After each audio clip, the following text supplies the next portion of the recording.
शुरू के खूब सारे साल सस्ता जॉनी डेप सुनता हूँ यार लाइफ में। I feel rejection is something जो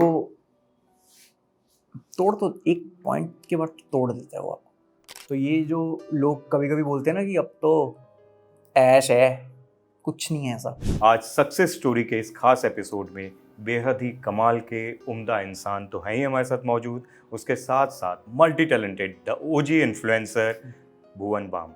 इनके लिए मैं हरिवंश राय जी की कुछ लाइनें कहना चाहूँगा। तू न थकेगा कभी, तू न रुकेगा कभी, तू न मुड़ेगा कभी, कर शपथ अग्निपथ। जिन्होंने ज़िंदगी में चढ़ाव तो बहुत देखे हैं, लेकिन उसके साथ साथ उतार भी उन्होंने देखे हैं, और उन सभी उतार चढ़ाव के बीच आज हमारे साथ हैं, हमें इंस्पायर कर रहे हैं। और मेरे ख्याल से भुवन के लिए इससे कुछ और ज़्यादा कहने की ज़रूरत नहीं। कैसे हैं आप? बहुत अच्छा भाई, हाउ आर यू? गुड भाई। क्योंकि सक्सेस स्टोरी है, इंस्पायर करते हो बहुत ज़्यादा, तो हम शुरुआत से बात करते हैं। हालांकि आपके जो फैंस हैं, आपके चाहने वाले हैं हमारे जैसे, वो आपके जीवन की हर चीज़ों से वो जानते ही हैं आपके बारे में, लेकिन फिर भी थोड़ा सा बचपन से शुरू करते हैं। बचपन से ही? हाँ। अरे वाह यार, बचपन बहुत इंटरेस्टिंग था। बचपन जस्ट लाइक किसी भी बच्चे की तरह, खेल कूद, स्कूल, दोस्त यार, बस पढ़ाई लिखाई जितनी हो सकती है उतनी, पर मस्ती खूब सारी। तो यही था, और परिवार में ही सेंस ऑफ ह्यूमर हमेशा से चलता आ रहा है, तो वही मेरे अंदर भी आया है। तो स्कूल का एंटरटेनर, क्लासरूम का एंटरटेनर, टीचरों की मिमिक्री, और दो क्लासेस के बीच में जो गैप होता था उसके अंदर मस्ती मजाक सारे दोस्तों के साथ। यही था पूरा बचपन मेरा। वो क्या किस्सा है कि बचपन में कोई गेस्ट आ गए तो वो तुतलाती हुई आवाज़ में परफॉर्मेंस वाली, जो पेरेंट्स बोल देते हैं ना अक्सर हमारे घरों में बच्चों को, वो तुतलाहट के साथ में वो जो कोई किस्सा है उसके बारे में कुछ बताना चाहेंगे? ये तो बहुत होता था, मतलब बचपन में कि गा दो, ये तो होता ही है सबके साथ कि कोई आया तो बस आए बेटा सुना दे, कुछ नहीं देखना कि बच्चा क्या कर रहा है क्या नहीं कर रहा, बस उठा दिए नींद से, ये गाता बहुत अच्छा है, आप इसको सुना दीजिए, सुनाओ। तो सुना रहे हैं बस। अब वो सुना रहे हैं और सुना रहे हैं, वो भी लगे हुए हैं, खा पी रहे हैं, सब आपस में बातें शुरू हो गई हैं। मैं गा रहा हूँ और आपस में बातें कर रहे हैं घर वाले, तब बड़ा बिट्रेयल फील होता था मुझे। मैंने कहा यार, एक तो मैं गा रहा हूँ, ऊपर से आप लोग बातें कर रहे हो आपस में। यही चलता है बचपन से टिल दैट पॉइंट। मैंने एक बार मनाही कर दी, मैंने कहा मैंने आज मेरा गला ख़राब है तो आज नहीं गाऊंगा। ये जो बिट्रेयल वाली फीलिंग है, ये तो मोती महल जाके भी रही ना, कि आप परफॉर्म कर रहे लोगों के सामने, लोग शराब और खाने में, लेकिन उसके पैसे मिल रहे थे ना घर पे नहीं मिल रहे थे पैसे, घर पे बस गा रहा था मैं, वो भी नींद से उठवा के। वहाँ फिर वो धीरे धीरे, वो तो स्कूल के बाद तो फिर वो पैशन बन गया मेरा कि म्यूज़िक करना है, लोगों को सुनाना है, नए लोगों से मिलना है। वो फिर होता गया। फिर मोती महल में वहाँ भी यही था, मस्त लोग अपना डिनर विनर कर रहे हैं, उसके बीच में हम गा रहे हैं। वो मोती महल वाली कहानी पे आएंगे, लेकिन उससे पहले मैं जानना चाहता हूँ, पहले म्यूजिक से सामना हुआ या फिर वो जो परफॉर्मेंस है, जिस तरीके से आप परफॉर्म कर रहे थे, किससे ज़्यादा मतलब वो दिल के करीब कौन सी चीज़ रही? म्यूज़िक ही रहा है हमेशा। हमेशा परफॉर्मेंस तो एक हिस्सा है, एक पार्ट है उसका, एक एस्पेक्ट है उसका, बट मेन म्यूज़िक है। अगर आपको म्यूज़िक से प्यार है तो परफॉर्मेंस अपने आप ही आ जाता है। तो म्यूज़िक के अराउंड तो मैं बचपन से ही हूँ। लाइफ में म्यूजिक की एंट्री कब हुई? फोर्थ स्टैंडर्ड में होगी थी। 4th क्लास में ही हिंदुस्तानी क्लासिकल की ट्रेनिंग लगवा दी थी घर वालों ने कि आप सीखें ज़रा ये, क्योंकि फैमिली में कोई नहीं करता म्यूज़िक। तो उन्होंने बोला कि इसमें थोड़े वो लक्षण हैं तो इसको करवाते हैं, देखते हैं। अभी वो वाली एज है कि क्या पता इंटरेस्ट जाग जाए तो यही परस्यू कर ले लाइफ लॉन्ग। वो उस मामले में बड़े कूल थे घर वाले। तो उस समय कौन से फेवरेट सिंगर्स थे या म्यूजिक डायरेक्टर्स? उस समय यार, उस समय क्योंकि मुझे मालूम है वो कैसेट वाला ज़माना था, और आपके आज भी बहुत सारे कैसेट्स होंगे उस समय के। मन्ना डे, रफ़ी साहब, किशोर दा, वो हिट्स ऑफ राजेश खन्ना, फिर जब ये इन सब के बीच में फिर स्ट्रिंग्स, लकी अली, मोहित चौहान, वो प्रॉपर जो इंडी पॉप का फेस था वो। एक गाना है मेरे ख्याल से, जो मेरी रिसर्च है उसमें, वो चिंगारी शायद उसका जो स्ट्रम है, जो गिटार का, वो चिंगारी रह कोई गया भड़के, था। चिंगारी कोई भड़के का तो खैर पुराने गाने तो यार मेरे को नहीं लगता वो पुराने हैं, मेरे को लगता है वो एवरग्रीन ही है, वो हमेशा ही, वो आज से 100,000 साल के बाद भी रेलेवेंट ही रहेंगे वो गाने। तो आई एम ग्लैड कि ऐसा म्यूज़िक मैंने बहुत अपनी अर्ली एडोलेसेंस एज में सुन लिया, बचपने में ही सुन लिया। स्कूल में परफॉर्म भी करते थे? ये सब नहीं करता था स्कूल में फिर? हाँ, स्कूल में इंग्लिश गाने इक्का दुक्का जो आते थे वो गा दिए। फिर स्कूल में वो देशभक्ति वाले गाने बहुत गवाते थे तो वो गा दिए। और प्यार मोहब्बत के गाने तो गाते नहीं थे स्कूल में वो हाँ, वो अलाउड भी नहीं था। पर हाँ, प्राइजेस वाइजेस नहीं, कुछ नहीं, कभी नहीं मैंने। तो भाभी के लिए कौन सा गाना गाया था? वो तो खुद लिखा था, खुद का ही लिखा हुआ। वो जो बाद में आया भी? नहीं आया कभी। नहीं, अभी तक नहीं आया। नहीं, आएगा आएगा भी नहीं आएगा वो दिल के सबसे करीब वो है। पर्सनल है, पर्सनल चीज़ है वो। उस पे फिर मैं जाना नहीं चाहूँगा, पूछूंगा भी नहीं कौन सा गाना। वो सिर्फ हम दोनों के कानों के लिए वो। पर हाँ, तो आज भी जब मिलते हो थोड़ा वैसा? नहीं, उसको भी याद नहीं, मेरे को भी याद नहीं होगा ना। नहीं याद है? हाँ, वो भूल गए? स्कूल में ही गाया था, वो स्कूल में ही लिखा था, स्कूल में ही सुना दिया था बस। हाँ, वो गोल्डन वर्ड्स थे, बन के निकल गया वो उस टाइम जो छप निकला गया। फटाफट 10 मिनट में बस में बैठे बैठे वही था बस। पर सही है, म्यूज़िक अच्छा है, आ गया लाइफ में बहुत जल्दी। अकाउंट्स, कॉमर्स और ये सब, इन सब चीज़ों के बीच में आर्कियोलॉजी, उससे होते हुए फिर मोती महल, इसकी इस जर्नी के बारे में बताओ। यार हिस्ट्री करनी नहीं थी मुझे, क्योंकि अकाउंट्स कर रहा था मैं। अकाउंट्स अब नहीं बना, मन नहीं हुआ मेरा अकाउंट्स करने का। तो मैंने कहा जहाँ सारे दोस्त जा रहे हैं वहाँ जाना चाहूँगा मैं, उस कॉलेज में।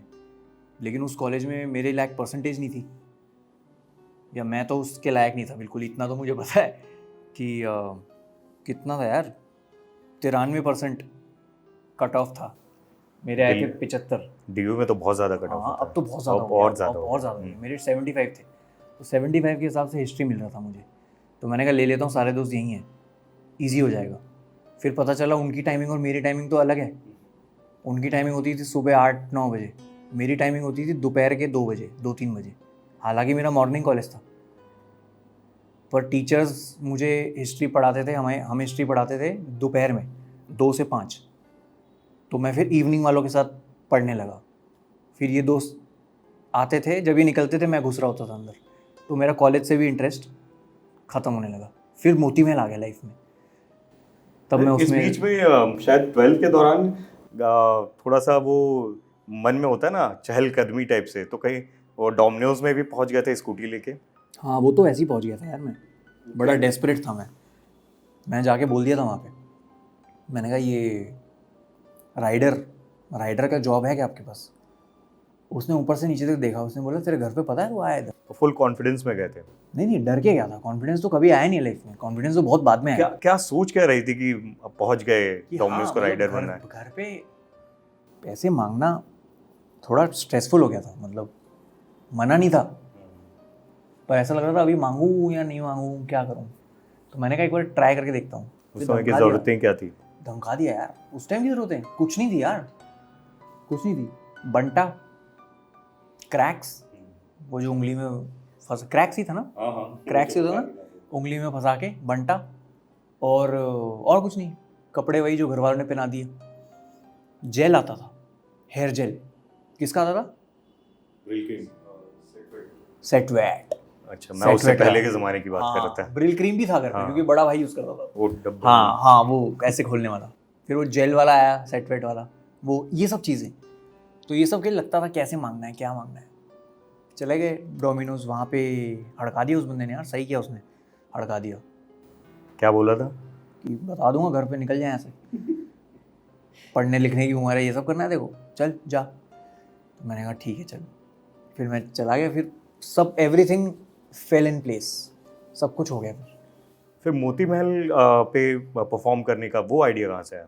वो भी हो गया, वो भी कैसे? अपने आप हो गया। मैं जिनसे ट्रेनिंग लेता था हिंदुस्तानी क्लासिकल की, सलमान भैया, उन्होंने मुझे बोला कि आज गिटार्स पे उनके भाई जमान भैया वो होते थे, तो वो गए हुए थे बाहर टूर पे। तो उन्होंने बोला कि रिप्लेसमेंट चाहिए मैं कैसे रिप्लेस कर लूँ, मेरे को तो गिटार बजाना भी नहीं वो वहाँ परफॉर्म करते थे वो मोती महल वहाँ में। हाँ मोती महल में परफॉर्म करते थे। वो 3 लोग थे, ट्रियो था। तो उन्होंने बोला गिटार के लिए आ जा। मैंने मुझे तो बजाना नहीं आता। कह रहे कुछ नहीं करना था, वो आके बैठा रहे, हाथ में पकड़ ले गिटार। मैंने कहा ठीक है चलते हैं। कह रहे वहाँ खाने को मिलेगा, डिनर फ्री। मैंने कहा चलता हूँ। फिर वहाँ गया, फिर बैठा। फिर जब पहली सैलरी आई हाथ में महीने भर बाद, कितनी थी? 3500 और डेली परफॉर्म करना होता था वहाँ। तो गिटार तो आता नहीं था, फिर गाना गाते थे वो? नहीं, फिर पकड़ के बैठा हूँ गिटार। वो गिटार पकड़ के बैठने के जब 3500 आए तब गिल्ट आया लाइफ में कि यार इससे अच्छा सीख लेना। सीख लेगा तो कुछ कर लेगा और आगे सीख ले। गाने सेम होते थे जो रोज़ गाते थे, मोरलेस एक ही सेम सेट लिस्ट होती थी। तो एक एक करके गाना मैं लेके जाता था घर पे यूट्यूब से गिटार पे सीख के। फिर वो आके वहाँ धीरे धीरे कच्चा पक्का बजाने लगा। फिर मज़ा आने लगा। फिर मैंने कहा ये तो किया जा सकता है यार, ये कैसे, फ्री फंड के पैसे तो नहीं लूँगा मैं। वो भी बहुत सपोर्टिव थे। पूरे भरा हुआ है मोती महल, भरा हुआ है रेस्टोरेंट, उसके बीच में वो मुझे दे देते थे बजाने के लिए गिटार। इतना कॉन्फिडेंस अगर कोई दिखा रहा है आप में, कोई फेथ दिखा रहा है, तो आपको भी थोड़ा मेहनत करनी चाहिए उस पर। उस समय के आपके ऑडियंस जो थे, लाइव ऑडियंस पहले, मेरे ख्याल से बाकी तो घर पे तो उसके पहले आते ही रहते थे, लेकिन ये वाला जो था वो जिनसे आपका कोई राब्ता नहीं है, जिनसे कोई लेना देना नहीं था, उनका रिएक्शन कैसा रहता था? सही रहता था उनका। मतलब वो लिसनर और आर्टिस्ट वाला ही है।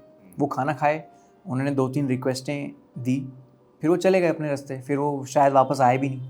इक्का दुक्का टेबल्स होती थी जो बहुत रेगुलरली आते थे, पर उसके बाद तो एवरी डे कोई नया चेहरा ही दिखता था। पर उस वजह से बहुत ज़्यादा एक्सपोजर मिला, ट्रैवल खूब किया मैं उसकी वजह से। उस समय की सबसे खूबसूरत और कोई ऐसी बात जो दिल को लगी हो? हाँ, मैं शिकारा पे परफॉर्म किया था 6-7 लोगों के लिए। शिकारा डल लेक के बीचों बीच एक शिकारा पे, वो पूरी शिकारा ऐसे ऐसे हिल रही थी, पर 6-7 लोग थे उस पर, बड़ी शिकारा थी।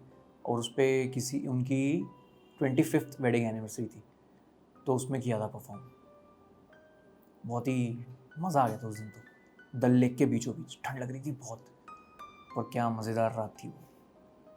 और उस समय ऐसा कुछ नहीं है क्या? क्या होता है कि जब ऐसे किसी होटल में जाओ, लोग अपने वाइन एंड डाइन के साथ एंजॉय कर रहे हैं, कभी कभार बहुत अच्छे लोग भी मिलते हैं और कभी थोड़े अजीब से भी मिलते हैं, तो कोई ऐसे भी हैं जो थोड़े? हाँ, ज़्यादा दिल्ली में तो पता ही आपको, दिल्ली में तो मिलते थे थोड़े दिल्ली वाले हाँ जो हाँ। पर हाँ, वो उस सेंस में मिलते थे वो कि मैं गाऊंगा अब गाना तेरा भाई गाए। हाँ, अब गाना तेरा भाई गाएगा। फिर वो माइक ले लेते थे, फिर वो गाते थे। और ये भी देखना है कि वो अकेले नहीं है इधर, और भी कितनी टेबल्स हैं। तो वो जब गाते थे तो वो टेबल्स नाराज़ हो जाती थी कि क्या चल रहा है, इतना ऐसे क्यों हो रहा है हमारे साथ। फिर वो टैकल करना बड़ा मुश्किल होता था, क्योंकि ये आदमी तो अल्कोहल में इन्फ्लुएंस्ड है, अपनी इनको दुनिया कैसे में। बोले, हाँ ऑफेंड ना हो जाए बंदा। तो ये सब tactics to deal with humans, ये बड़ा वहाँ सीखने को मिला मुझे। बहुत वियर्ड थे। एक बार एक बंदा कीबोर्ड पे गिर गया था यार, इतना पिया हुआ था वो, आके कीबोर्ड पे गिर गया। कीबोर्ड ऐसे 2 हिस्सों में हो गया। मैंने कहा बाप रे, ये क्या हो गया, खर्चा कैसे हो गया, अब उससे कैसे मांगे, वो तो धूत है। फिर उसकी फैमिली को बोला जो वहाँ बैठे थे, क्या करना है भाई इसका। तो फिर हमारे मैनेजर साहब बहुत अच्छे थे, पटनी अंकल, उन्होंने डील किया उनसे, पैसे निकलवाए, कीबोर्ड लिया हमने। और इस बीच में, ये परफॉर्मेंस के बीच में, वीवी वाइन्स का आइडिया, वीडियोस का आइडिया, वो कहाँ से आया? और उस समय जब लोगों को यूट्यूब पे, मेरे ख्याल से उस समय सिर्फ हम वो फिल्मों के प्रोमोस, ट्रेलर्स देखने जाते थे। हाँ। तो ये जो यूनिक सा आइडिया था, जो आज इस लेवल पर पहुंचा गया है कि हम दोनों एक दूसरे से बात कर पा रहे हैं, ताज़ा खबर को, उसकी सक्सेस को सेलिब्रेट कर पा रहे हैं, वो आइडिया कहाँ से आया? वो यार यूट्यूब था ही नहीं। अच्छा, पहले तो फेसबुक से शुरू किया ना? यूट्यूब सिनारियो में ही नहीं था, यूट्यूब का पता ही नहीं था, फेसबुक ही था हमेशा से। तो फेसबुक वीडियो का आइडिया कहाँ से आया था? फेसबुक वीडियो का आइडिया, वो न्यूज़ जो देखी थी मैंने, पाकिस्तान, कश्मीर वाली, फ्लड वाली, वो देख के मुझे ऐसा लगा यार ये तो मजाकिया चीज़ है, इसको सटायर बना के डाल दें क्या।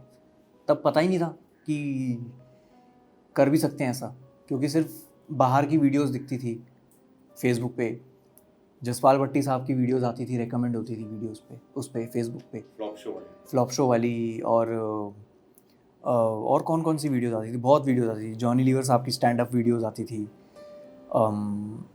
रागिनी आती थी, हरियाणा वाली, हाँ फेसबुक पे ये सब चीज़ें आती थी। मैं बोला कौन ही देखेगा अपना कंटेंट, बना के डाल दिया।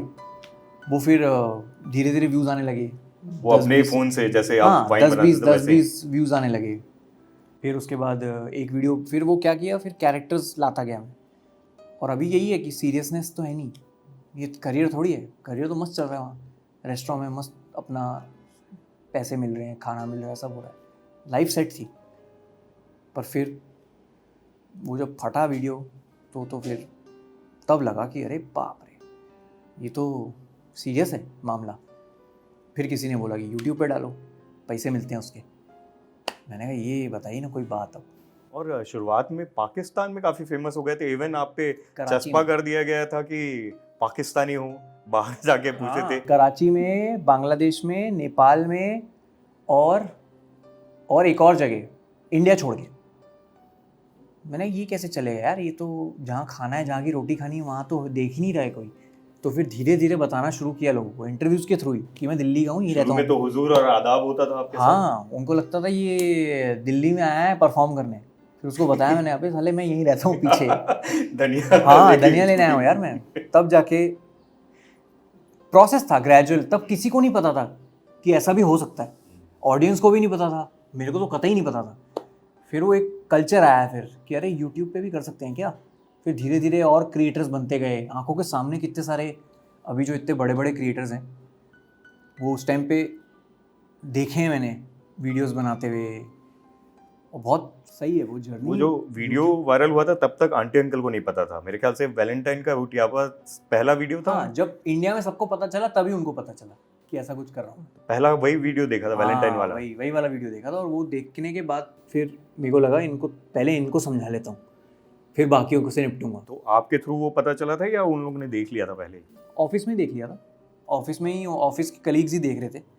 तब मुझे बताया गया कि ऐसा कुछ चल रहा है, ये तो कमरा ही अपना है और लड़का ही अपना है, तो ये चल रहा है, क्या चल रहा है, क्या करना है। मैंने कहा मेरे को 2 साल चाहिए अपने, आप लोग कर लो। उन्होंने बोला नहीं इतना स्वच्छ कंटेंट बना रहे हो इसमें बढ़िया सुवचन दे रहे हो, गाली बोली दे रहे हो, कुछ नहीं आइडियाज़ आते थे, घर वालों से आइडियाज़ आते थे कि ये ट्राई कर, अब ये ट्राई कर। सट्टा, उनका फोकस लैंग्वेज पे नहीं था कभी, उनका फोकस ये था कि अगर हम घर पे लूज टॉक्स देख रहे हैं, अगर हम घर पे जसपाल भट्टी साहब देख रहे हैं, अगर घर पे सारा भाई ऑफिस देख रहे हैं, तो ये क्या है, सटायर है ना ये, तो सटायर लेके आ वीडियो में। ये अपनी जगह चल रही है, वो चलने दे, पर सटायर भी लेके आ ताकि there is a takeaway from your videos. तो मैंने कहा ये बहुत सही आइडिया। तो वैसे करके फिर कैरेक्टर्स में थोड़ा बातों में सटायर होने लगा, एक हल्का सा मैसेज, सोशल मैसेज होने लगा विदाउट बीइंग प्रीचिंग। पर फिर हाँ वो रिलेटेबिलिटी के साथ और हमारी लैंग्वेज में, हाँ हमारी लैंग्वेज में, जैसे नॉर्मल दिल्ली के लौंडे बात करते हैं, दोस्त बात करते हैं आपस में, और कैरेक्टर्स भी वैसे ही चुने थे। हाँ आई थिंक वो इसीलिए भी क्लिक किया जनता के साथ। वो जम कहाँ से आया टीटू मामा, समीर और बाकी लोगों का?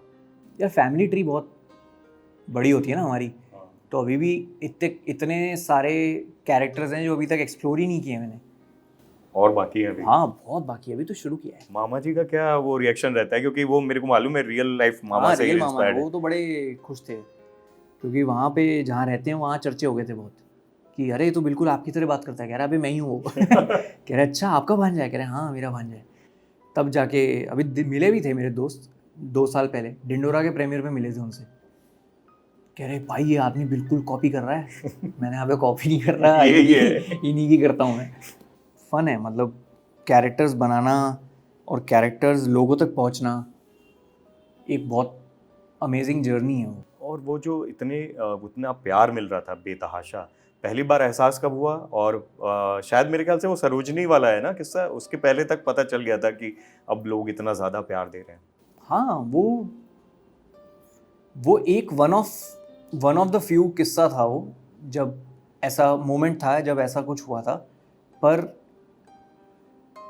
स्ट्रीट्स पे कैरेक्टर्स के नाम से बुलाया जाना तो बहुत ज़बरदस्त फीलिंग होती थी वो, कि यार देख लिया गया, इतनी पावर है क्या इंटरनेट में। और तब जियो भी नहीं था, तब आया नहीं था ये कल्चर फ्री इंटरनेट वाला।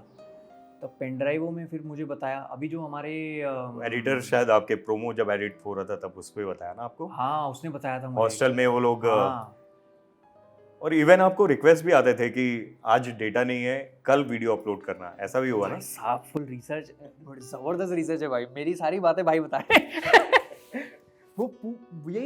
ये फन था पहले कि आउट ऑफ द वे जाके कंटेंट कंजम्पशन हो रहा है ना आपका, तब आपको लगता है कि ये बिल्कुल वैसा वाला है कि इसको मेंटेन करना चाहिए और इस पे चलते रहना चाहिए।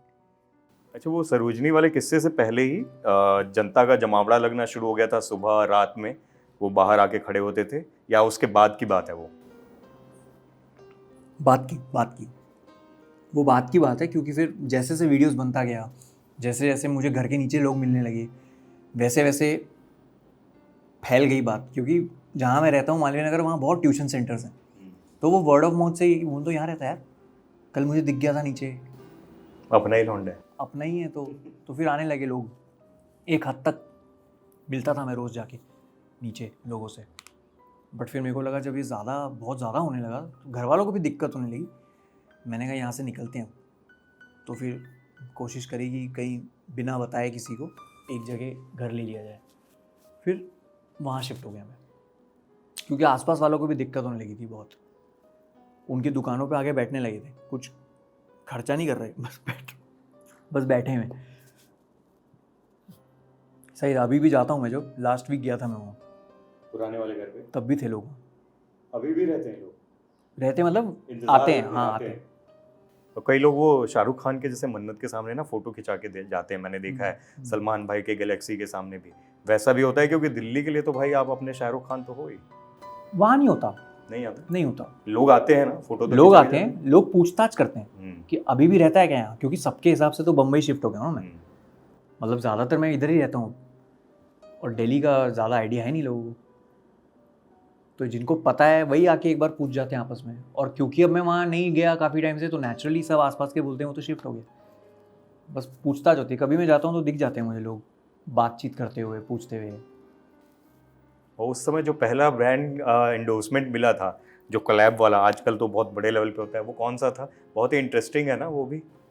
हाँ, पर वो था, वो आया था घर पे, वो ड्यूरेक्स का कुछ आया था घर पे, फिर वो चला गया था। वो मतलब फिर हुआ नहीं, वो हो ही नहीं, मतलब हुआ ही नहीं, ढंग से नहीं हो पाया वो। लेकिन उसके लिए पहले आंटी से आप जाके बात, मतलब उनको बताया आपने कि कॉन्डोम मतलब घर पे आए तो फिर पूछा गया कि क्या है ये चक्कर, तब उनको बताया कि ऐसे ऐसे उनको कुछ और लगा? एंडोर्समेंट है, तो कह रहे अच्छा। क्योंकि बहुत सारे आए थे, बहुत सारों का क्या करूँगा मैं, तो समझ गए थे वो कि अगर बहुत सारे अगर बल्क में आए तो नेचुरली कुछ काम से ही रिलेटेड होगा। पर उसके बाद, हाँ उसके बाद ब्रांड एंडोर्समेंट जब आनी शुरू हुई तब मज़ा आया। सब कुछ नया था। अब मैं सोचता हूँ ना तो ऐसा लगता है उस टाइम पे everything was so new and so fresh कि लगता था यार ये तो पहले हुआ नहीं कभी लाइफ में। बहुत सही। अब तो काफ़ी आम बात हो गई है ब्रांड कोलैब सबके लिए, जो नए क्रिएटर्स आ आप रहे हैं। स्टार्टर थे, इसलिए मैंने बोला ना ओजी। हाँ, वो एक ऐसी फ्रेश फीलिंग थी ना, जो कि मेरे को नहीं लगता अब होगी कभी। हाँ। ऐसी फीलिंग मेरे लिए फन है। मतलब कुछ भी, पहली चीज़ भी आप कुछ करते हो तो वो आपके लिए स्पेशल होती है। जैसे मुझे नहीं पता था मैं कभी ढिंडोरा करूँगा लाइफ में। मैं सही था, खुश था, अपना ऊपर वीडियोस बना रहा था छत पे, चार दीवारी के अंदर। वो एक बीज आया दिमाग में कि कर लेना चाहिए यार, यही टाइम है, तो हो गया। तब नहीं पता था, फिर ये हो गया सीज़न 1 ताज़ा का। वो जो ढिंडोरा वाली बात है वो बहुत इंपॉर्टेंट है। आप अपने बीबी के वाइन्स बहुत अच्छे से बना रहे थे, T2 टॉक्स भी आ गया था, शाहरुख खान जैसे बड़े स्टार के साथ इतना बढ़िया कमाल का वीडियो आपने बनाया था। ये जम कहाँ से आया? क्योंकि मैं इसलिए आपको ये बोलता हूँ कि हमारे रिप्रेजेंटेटिव हो, हमारे बीच से निकले हो, और विदाउट एनी गॉडफादर इस इंडस्ट्री में कदम दर कदम एक अपना मुकाम हासिल कर रहे हो। कहीं ना कहीं वो ये भी था कि ये जो हायरकी सिस्टम है, ये जो आउटसाइडर इनसाइडर वाली चीज़ें, ये सबको तोड़ते हुए अपना एक खुद का वो मुकाम बनाना है। सोचा ही नहीं लाइफ में, ये सब नहीं सोचा लाइफ में कि किसी को प्रूव करना है। अपना काम करने आए हैं, करना है बस। कोई क्या सोचे, मैं तो ऑडियंस के लिए कर रहा हूँ ना सब। ऑडियंस को पसंद आ गया तो अपने आप ऊपर बैठे हुए लोगों तक पहुंच जाएगी बात। अब जिन्होंने इतना प्यार दिया है 8 साल 9 साल, उन्हीं की सर्विस है ये, उन्हीं के लिए सर्विस है ये सब। मेरे ख्याल से उससे पहले वो प्लस माइनस के लिए जो पहले ही शॉर्ट वीडियो के लिए फिल्म फेयर अवार्ड मिला, हाँ उससे भी एक पुश मिला, एक मोटिवेशन वहाँ बिल्कुल से मिला, गया। बिल्कुल मिला। और प्लस माइनस एक ऐसी चीज़ थी जो मेरे चैनल पे तो गई थी, लेकिन मैंने कभी किया नहीं था वैसा कुछ। मतलब बीबी के माइंड्स पे अचानक एक सीरियस वीडियो चला जाए तो कैसा, मतलब क्या रिस्पॉन्स रहेगा उसका, कुछ सोचा ही नहीं। आइडिया आया दिमाग में, बना दिया। ढिंडोरा आइडिया आया दिमाग में, यूट्यूब से बात करी, उनको पसंद आया आइडिया, बना दिया। यूट्यूब के लिए बनाया, फ्री फॉर ऑल, लड़के बनाया यूट्यूब से। वो तो जैसा अभी OTT वाला मॉडल है वैसा मॉडल था उनका, कि पैसे दे के फिर वो देखने के लिए हाँ, व्यूज पर बोला उनको कि नहीं, फ्री है ऑडियंस के लिए, पहला शो लाइफ का कैसे मैं पैसे मांग लूँ। अच्छा, वो जो दीवानगी है, जैसे एक सरोजनी नगर में हुआ कि आप पेरेंट्स के साथ गए और लोग इतने आ गए कि पुलिस वालों को ये लगा कि भाई ये है कौन। पहले तो शायद पॉकेट मारा और ये सब हाँ, सोचा, हाँ, फिर हाँ, बाद में उनको समझ में आया कि भाई ये हाँ, अपना खुद का यहाँ का सेलिब्रिटी है। मैंने कई लोगों को देखा है ना, वो इतनी ज़्यादा रिलेटेबिलिटी है, कई लोग इमोशनल हो जाते हैं, कई लोग बहुत प्यार करते हैं। सबसे ज़्यादा ऐसी कोई फ़ैन का कोई ऐसा मोमेंट याद आ रहा हो जिसको लगता है कि हाँ भाई, मैंने एक मतलब ये लोगों के बीच में इतना प्यार पाया है। मैं इधर था, एक हॉस्पिटल में था और उसके उस वार्ड में था मैं, न्यूरोलॉजिकल वार्ड में। तो वहाँ मैं कुछ बिलिंग करा रहा था। तो उधर एक लड़का मिला मुझे, बड़ा ही बहुत थका हुआ सा लड़का था वो, काफ़ी दिन से था वहाँ पे। तो वो आया मेरे पास चलता हुआ, कह रहा मैं आपको रोज़ देखता हूँ यहाँ पे, रोज़ आते हो आप एक बार रूम में आ जाओगे, मेरी बहन एडमिट है और वो कुछ नहीं खा रही 3-4 दिन से, और उनका सर्जरी हुआ था ब्रेन का, और एक ही जगह देखती रहती है वो, और ना बात करती है ना खाती है, आप एक बार चल के बात कर लोगे। मैंने कहा यार मैं क्या करूँगा, मैं कैसे, मैं तो जानता भी नहीं, ना वो जानती है। कह रहे वो तो आपकी वीडियोस बहुत देखती है, उसने मुझे दिखाई सबसे पहले आपकी वीडियोस। मैं स्ट्रेस में आ गया, मैंने कहा यार ये तो बहुत बड़ी रिस्पॉन्सिबिलिटी है। मैं चला गया, तो उसने बोला कि देखो कौन आया है। तो मैं जाके बैठा, उन्होंने मुझे देखा, हमने आधा पौन घंटा बात करी, वो लड़की और मैंने उसको इशारा कर दिया था कि जैसी बात होनी शुरू हो खिला देना खाना फटाफट। तो उसको खिला रही थी उसकी मम्मी, और वो मेरे से बात कर रही थी। और किस बारे में बात कर रही थी? समीर के बारे में, बनछोड़ दास के बारे में, टीटू मामा के बारे में। विद इन अ वीक वो फिट, विद इन अ वीक वो मतलब 10-15 दिन के बाद वो वहाँ से चली गई शायद। और क्या ये चाहिए। इम्पैक्ट है। हाँ मतलब मेरे लिए तो बहुत बड़ी बात है ये, कि अगर सही तरीके से कंटेंट बनाया जाए, सही इंटेंशन से बनाया जाए, तो it can actually affect people. Bhuvan, आज हम सक्सेस की आपकी बात करते हैं, आपको सेलिब्रेट कर रहे हैं, लेकिन ये एक दिन में हुआ नहीं है और इसके पहले बहुत रिजेक्शंस, बहुत फेलियर्स, बहुत सारे चैलेंजेस आपने झेले होंगे। उनके बारे में कुछ बात करना चाहोगे? रिजेक्शंस, यार रिजेक्शन तो अभी होते हैं, लास्ट वीक हुआ है। रिजेक्शन नहीं रुकते, मतलब ये अभी भी रिजेक्शन? यारे ये मिसकंसेप्शन है कि एक बार कुछ चल गया तो फिर उसके बाद खट खट खट ही है। नहीं है, ऐसा नहीं है, कभी नहीं होता ऐसा, और नहीं होना चाहिए। रिजेक्शन ही तो आपको रियलिटी चेक देते हैं लाइफ में, वरना सब कुछ सही होने लगा एक सक्सेस के बाद तो फिर क्या है, फिर तो ऐश ही है। फिर व्हाट इज़ लाइफ देन। बहुत रिजेक्शन है यार लाइफ में, मस्त मस्त रिजेक्शन देखी हैं, ऐसे ऐसे टाइम पे देखी हैं कि लग रहा है क्यों, मतलब इतना सही तो हुआ है, क्या दिक्कत है, सीधा मना हो जाता है कि नहीं। यही होता है रिजेक्शन। आप रिजेक्शन कभी आपको रीज़न नहीं बताता, रिजेक्शन के लिए कभी कोई रीज़न नहीं होता, हमेशा उसके पीछे एक सालों की रिसर्च होती है कि क्यों रिजेक्ट करना चाहिए, क्यों ये पर्टिकुलर आइडिया सही नहीं है, क्यों ये पर्टिकुलर चीज़ सही नहीं है, क्यों ये पर्टिकुलर इंसान इस रोल के लिए सही नहीं है। चलता रहता है। मैं बिल्कुल अग्री करता हूँ उस चीज़ से। नहीं, मैं रिजेक्शंस की इसलिए बात कर रहा हूँ ना, क्योंकि मुझे मैं रिसर्च कर रहा था तो एक आपकी टीचर की बात याद आई बचपन में, जिन्होंने चेहरे को देख के शायद बोल दिया था कि I don't like a face.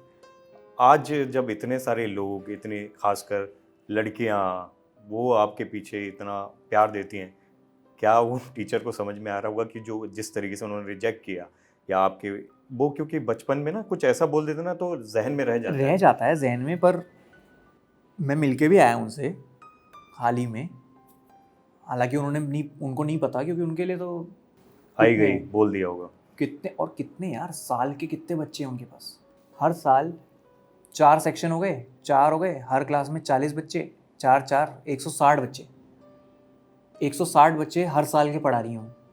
और ये बात है कब की, कितने साल पहले की। उनको नहीं याद रहेगा ये सब, मुझे दिख गई वो, क्योंकि मेरे दिमाग में वो बात थी तो मुझे दिख गई, मैंने पहचान लिया उनको, मैंने उनको ऐसे, क्योंकि मुझे ये मालूम है कि वो जहन में है आपके बात। वो होता है, हमेशा होता है। मतलब इतने बचपने में कोई आपको कुछ बोल दे, कोई आपको अच्छा बोल दे तो आपके दिमाग में रह जाती है। ज़रूरी नहीं है यही चीज़ मेरे दिमाग में रही है। जब मेरे 4th स्टैंडर्ड में जब मैं क्लासिकल म्यूज़िक सीखता था, तब जो मेरे टीचर थे उन्होंने मुझे क्या बोला था, मैं कीबोर्ड बजा रहा था, कह रहे तुम्हारे हाथ बहुत अच्छे हैं, तुम्हारे हाथ में बहुत शफा है तुम्हारे हाथ में, तुम इसको छोड़ना मत। मैं नहीं छोड़ा, क्योंकि मेरे दिमाग में रह गया कि इन्होंने बोला तो सही बोला होगा, नहीं छोड़ा। बचपने में आप जो बोल दो बच्चों को, दिमाग में रह जाती बात। हालांकि खैर उन्होंने बोल दिया मुझे, अब मैं गया स्कूल तो मैंने उनको स्टेज से ऐसे हाथ हिलाया, उन्होंने भी हाथ हिलाया, उनको नहीं याद उन्होंने मुझे क्या बोला है, लेकिन मुझे याद है। बट मैं क्यों अपने दिल से लगाऊं, उन्होंने बोल दिया उस टाइम पे, मैं नहीं सोचता ये सब। आप सोशल मीडिया के रियल स्टार हो, ओरिजिनल जिसको हम बोल सकते हैं। सोशल मीडिया की ना एक अच्छी बात यह है कि आप अपने जो भी ओपिनियंस हैं वो खुलकर रख सकते हो, लेकिन कई बार ये होता है कि हम कंप्यूटर या अपने मोबाइल पर बैठ के कई बार अपने मूड के हिसाब से चीज़ें लिख जाते हैं। कई बार आपके पास भी वैसे कमेंट्स, वैसे ओपिनियंस आते होंगे। इस पर आपका क्या कहना है, जिसको हम सो कॉल्ड ट्रोलिंग या हेटिंग बोलते हैं? आप इनसे कैसे डील करते हो? करना ही पड़ेगा, मैंने चूज़ किया है करियर ये, अब मुझे पता है it's part of this deal, ये डील है कि अगर आपको ये साइड देखनी है तो वो साइड भी देखनी पड़ेगी। और क्योंकि अब इतना ज़्यादा मीम कल्चर, इतना इंटरनेट का इतना यूसेज है, और हर बंदा विटी हो गया है, हर बंदे को लगता है कि मैं कुछ अच्छी चीज़ या कुछ ऐसी मजाकिया चीज़ लिख सकता हूँ, भले वो ट्रोलिंग ही क्यों ना हो, भले वो बॉडी शेमिंग क्यों ना हो, करते हैं लोग, उसका कोई एस्केप नहीं है। अगर एस्केप ढूंढने जाओगे तो भी नहीं मिलेगा। कई बार अटेंशन के लिए भी करते हैं, अटेंशन के लिए भी करते हैं। मेरे को नहीं लगता कोई एक्चुअल में मीन करता है, मेजॉरिटी लोग अटेंशन के लिए करते हैं, बाकी जो लोग करते हैं वो करते हैं। अब मैंने चूज़ किया है, I have to deal with it. मैं अगर बोल दूँ नहीं, गलत हो रहा है मेरे साथ, तो फिर मैं ही बेवकूफ़ हूँ, फिर मैंने किया ही क्यों ये सही है, ये परफेक्ट बैलेंस है। थोड़ा ज़्यादा हो जाता है कई बार, पर सबसे मज़ेदार कमेंट या इस तरह का ट्रोल आपको जो मिला वो कौन सा था? अरे मैं तो शुरू के खूब सारे साल सस्ता जॉनी डेप सुनता हूँ यार लाइफ में, सस्ता जॉनी डेप, कसम से। उसका मुझे वैलिडेशन तब मिला जब मैं साउथ कोरिया गया था एक अवार्ड लेने के लिए, तो वहाँ किसी ने मुझे जॉनी डेप बोल दिया था कि you look like Johnny Depp. मैंने कहा और कर लो ट्रोल मैंने कहा ये बढ़िया हो गया मेरे साथ, तो मैं फिर उस टैग को पॉजिटिवली लेने लगा। मैं ना ताज़ा खबर के कमेंट्स में जा रहा था, लोग ये लिख रहे थे कि जो भुवन की और शाहरुख खान की जो जर्नी है वो सिमिलर लगती है। जब हम ट्रोल की बात कर रहे हैं तो ये भी पॉजिटिव साइड में देख रहा था कि लोग इतनी तारीफ भी करते हैं। तो एक तरफ शाहरुख खान, ऑब्वियसली वो भी अपने दम पर दिल्ली से आकर यहाँ पर अपना एक मुकाम हासिल कर चुके हैं, हम उनको किंग खान, बादशाह सब कहते हैं।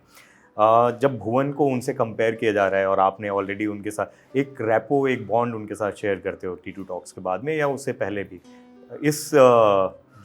इस कमेंट को लेकर, इस फीडबैक को लेकर आप क्या कहना चाहोगे? मैं तो सबको बोलता हूँ कि अगर 30 साल बाद, करियर के 30 साल बाद भी अगर मैं 0.5% भी रेलेवेंट रहा उनके जितना, तब सोचना कंपेयर करने का। अभी तो शुरू किए हैं ना, अभी कहाँ कंपैरिजन बांध रहे हैं लोग। That's very sweet of them to say, पर मैं ये सब चीज़ें सुनता हूँ, ये सब चीज़ें देखता हूँ तो मुझे घबराहट सी होती है, बहुत घबराहट होती है यार ये सब चीज़ें सुनना, क्योंकि उनके लिए अनफेयर है ये कि उनको मेरे से या मुझे उनसे कंपेयर किया जा रहा है। एक सेम सेंटेंस में दोनों का नाम लेना ही पाप है उस समय जब आपने शूट किया था कैसा एक्सपीरियंस था, और अभी टच में हैं, कभी बात होती है, मिलते हैं? नहीं, उस टाइम शूट किया था वो तो ज़बरदस्त एक्सपीरियंस ही था। मतलब एक बार ही पढ़ा उन्होंने, पूरा याद था उनको, एक बार ही पढ़ के ही, तो बड़ा सीमलेस शूट था वो। एक सवा घंटे में वो बिल्डिंग के बाहर थे, पूरा शूट करके बढ़िया फुटेज दे के मस्त। फिर उसके बाद फिल्म फेयर अवार्ड जब दे रहे थे तो वो स्टेज पे थे, उन्होंने एक्नॉलेज किया इस बात को। और सही है, मतलब जो लोग कहते हैं उनके बारे में जो चीज़ें बोलते हैं अच्छी अच्छी, सही में जेन्युइनली है। मतलब हर बंदा एक ही चीज़ बोलता है, ऐसा भी नहीं है कुछ अलग बात करते हैं, सब सेम बात करते हैं, जेन्युइनली है वो। भुवन के लिए सक्सेस क्या है? मेरे लिए सक्सेस क्या है? मेरे लिए सक्सेस है कि हर प्रोजेक्ट के बाद अगले प्रोजेक्ट में भी उतनी ही एक्साइटमेंट से काम करना, वो सक्सेस है मेरे लिए। अगर सीज़न 2 के बाद अगर मैं कुछ और करता हूँ, उसमें भी इतनी एक्साइटमेंट रखता हूँ, तो वो मेरे लिए सक्सेस है। एज लॉन्ग एज मैं उतनी ही एक्साइटमेंट से, उतनी ही बचपने से अगर मैं हर चीज़ कर रहा हूँ, तो वो मेरे लिए विन विन है। क्योंकि मुझे पता है अगर मैं फर्स्ट टाइम की तरह करूँगा तो हमेशा वो चीज़ काम करेगी मेरे लिए। इस समय का एम्बिशन क्या है? पिक्चरें जो कि बहुत पिक्चरें जल्दी आ भी रही है मेरे ख्याल से, एक तो फिल्म चल रही हैं चीज़ें, पर जब होंगी तब होंगी। मतलब ऐसा नहीं है कि अभी करनी है, वो उसका भी प्रोसेस है। पिक्चरों में ज़्यादा टाइम लगता है, थोड़ा सही से करना चाहता हूँ। अच्छा, आखिरी सवाल, इस पूरे जर्नी में, क्योंकि अभी तो बहुत जर्नी लंबी है और इंस्पायरिंग जर्नी है, सबसे टफ टाइम क्या रहा? सबसे टफ टाइम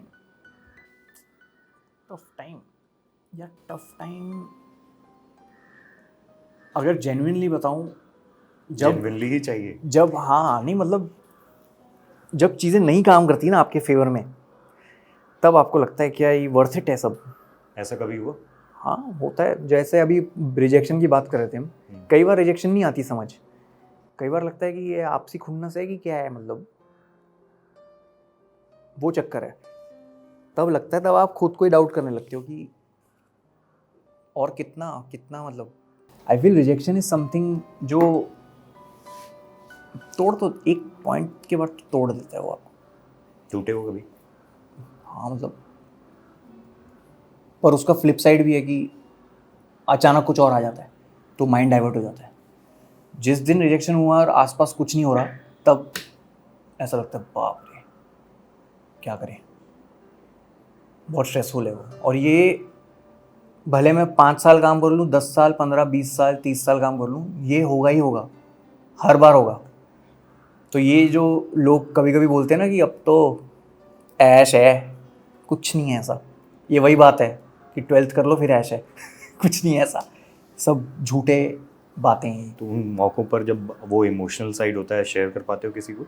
हाँ करता हूँ, बढ़िया दोस्तों के साथ तो खुल के पूरी भड़ास एक साथ बैठ के। रो पाते हो? कि नहीं, रोते नहीं, भड़ास करते हैं, फिर वो हंसा देते हैं। दिल्ली वाले स्टाइल? हाँ दिल्ली की दोस्त हैं हम, तो उनके साथ बात करके, क्योंकि उनका कोई लेना देना नहीं है इससे, उनके लिए नया है ये सब। फिर वो अपने दुखड़े सुनाते हैं, फिर लगता है अरे बाप रे सब एक ही दांव में है क्या। फिर लगता है कि आप अकेले नहीं हो, सभी जूझ रहे हैं कुछ ना कुछ दिक्कत से। मुझे लगता है ये it's a part of the game. इसलिए कुछ भी करो उतनी ही शिद्दत से करो अगर, तो ज़्यादा लॉस नहीं होता मेरे को लगता है। थैंक यू भुवन। मुझे लगता है कि ये मैं यहाँ ख़त्म नहीं कर रहा हूँ, ये टू बी कंटिन्यूड है ना? बिल्कुल है ना? yes. क्योंकि आपकी सक्सेस हम सेलिब्रेट करते रहेंगे और ताज़ा खबर तो है ही ताज़ा जब आप आते हो मेरे को बड़ी खुशी होती है। लास्ट टाइम आप आए थे, पिछले वाले घर में आए थे जी आप। जी जी, बहुत और सही। कोशिश रहती है कि दिल से बात हो पाए। यस भाई, थैंक यू सो मच भाई, थैंक यू। उम्मीद करते हैं और भी मिलते हैं।